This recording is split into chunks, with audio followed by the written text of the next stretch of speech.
Hey everyone, this is AhabDev. Welcome to the second video in my VRChat avatar review series. Today I'm diving into the Chuki avatar, a popular free rodent furry model backed by a dedicated community. Before we dive in, I want to clarify why I'm doing these reviews to avoid any misunderstandings. Feel free to skip ahead if you're familiar with my content or just want to get straight to the review. First off, I want to clarify a few things. If I'm reviewing an avatar, it means that I already consider the artist behind it to be skilled. I wouldn't spend $40 on subpar work. However, if I later discover significant issues with the files, I'll seek a refund and move on. If the problems are minor, I'll review the avatar with the intent of being as constructive as possible. I'm not here to throw baseless hate or shame anyone. We're all constantly learning and growing. I will properly label any video containing more critical feedback so viewers who prefer to avoid harsher criticism can opt out. About the scope of these reviews, these are meant to be surface level, focusing on the most obvious points for anyone considering hiring me or buying the character directly from the creator.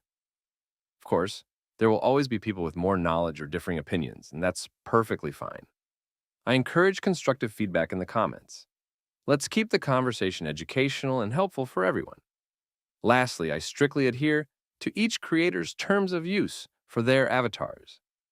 I do not redistribute any avatars I review, and this video falls under YouTube's fair use policy for educational content. Thank you for your understanding. After my last video, a member of the Chuki community reached out to suggest this avatar. Chuki has gained traction lately, now standing at version 1.4. My overall verdict as a 3D artist? It's a solid option for anyone looking to create an original furry character or learn the basics of 3D character design. With a range of customization options, from shape keys to rigged mesh hairs, it's a great starting point for aspiring creators to see how to do things well. However, there are a few areas where Chuki could improve, mainly in the rigging and joint topology. The good news is that the community is aware and actively working on updates, which is great to see.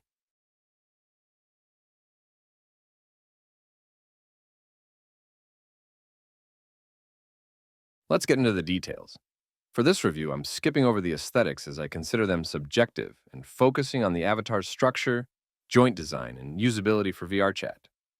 Chuki's head is its defining feature, with high-density polygons that allow for detailed expressions and facial animations.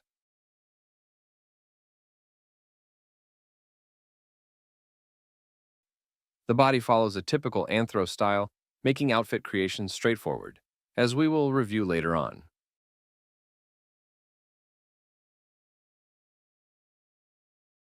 One important aspect of any VRChat avatar is its weight painting, specifically around joints. This determines how smooth animations and deformations look when the avatar moves, and how easily it will be to rig garments for them. I compared Chuki's wrist joints with a poorly painted popular avatar among the community, which I will not name, and a model I'm currently working on. Let's focus on a wrist as an example.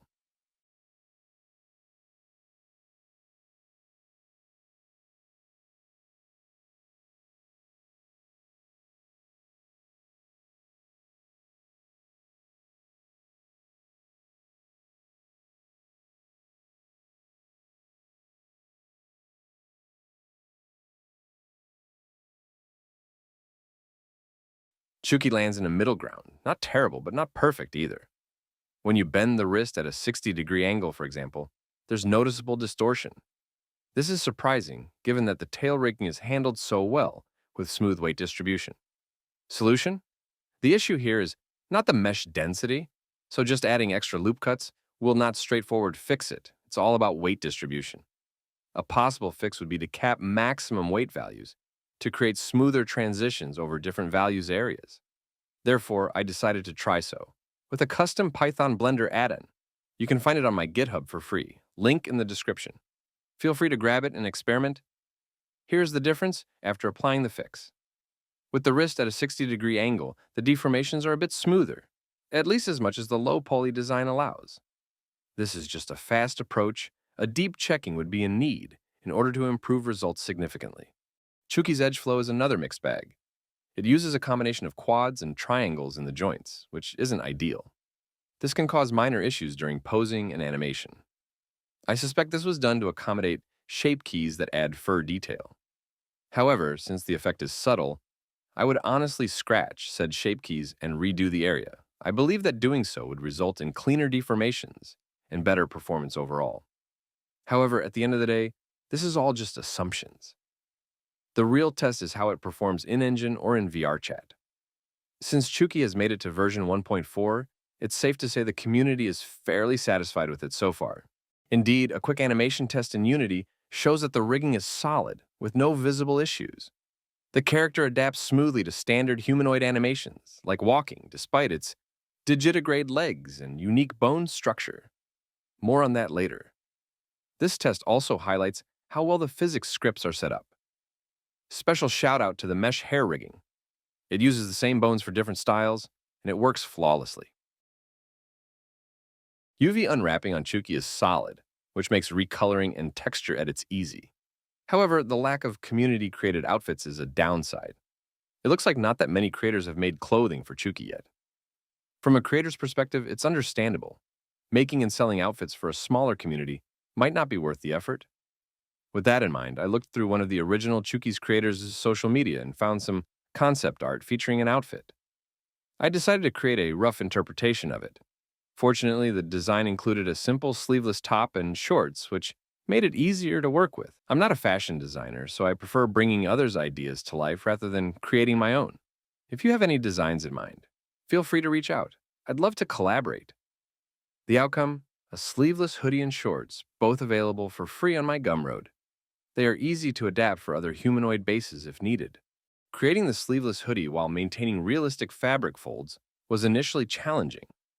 I had to rethink my entire workflow, as my previous approach was better suited for traditional game assets rather than VRChat avatars.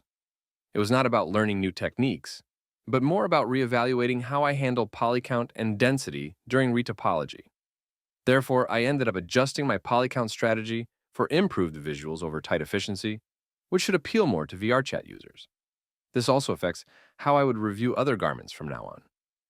About the shorts, designing for furry avatars with digitigrade legs is not as simple as it seems. Here are a few quick tips. Watch the hip bone influence. Chuki's hips are thick, so the waistline needs to be set higher to avoid clipping. Avoid baggy garments around the legs. Digitigrade legs are tricky to rig for loose clothing, so opt for tighter fits if you do not have enough skills. Plan ahead. Always consider rigging when sketching your designs to prevent headaches later. Here are the final results, both rigged and textured. As you can see, even the tail fits perfectly into the pants without any clipping issues. Working with Chuki was a learning experience, and I picked up a few new tricks myself. Special thanks to the Chuki community member who guided me through the process. If you are a creator and want your avatar reviewed in this format for the final episode of this series, feel free to reach out. Also, if you use Chuki or any other furry avatar with limited outfit options and have some design ideas you'd like to bring to life, don't hesitate to contact me. I am open for commissions. Thanks for watching and see you in the next video.